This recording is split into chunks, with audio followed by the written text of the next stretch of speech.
મદન મોહન લાલ કી જય, વલ્લભાધીશ કી જય, સર્વે વૈષ્ણવ કી જય. દરેક વૈષ્ણવને અમારા વૈષ્ણવના જય શ્રી કૃષ્ણ.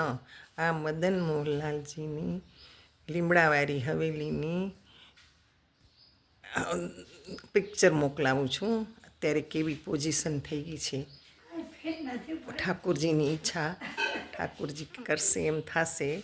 આપણે તો બધા રાહ જોઈને બેઠા છીએ કે ઠાકોરજી પાછા આવે, આપણને બધાએ સારા સારા ભાવો કરીએ, બધાએ મળીએ, વૈષ્ણવ બધા આનંદ કિલોલ કરે. પણ પોઝિશન બહુ જ ખરાબ થઈ ગઈ છે. આ વાલા વૈષ્ણવો જુઓ, આ લીમડાવાળી હવેલી.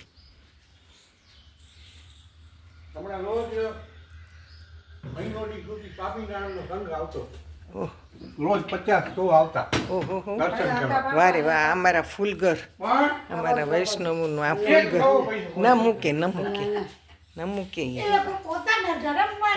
આ જુઓ, અમે લોકો 11 અમને યમુનાજીના પાઠ, સરોતરનું પાઠ, આરતી બધું કરવા આવીએ. અમને એમ થાય અમે અમારા ઠાકોરજીને મળ્યા, અમે અમારા માવિત્રે આવ્યા, અમારા વૈષ્ણવોને મળ્યા. પરંતુ અત્યારે તો એવી પોઝિશન છે કે હવે તો આવી શકાય એવું દેખાતું જ નથી.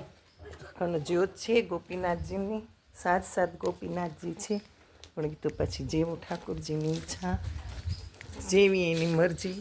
આ પોઝિશન છે એટલે બહુ જ વિચારવું પડશે.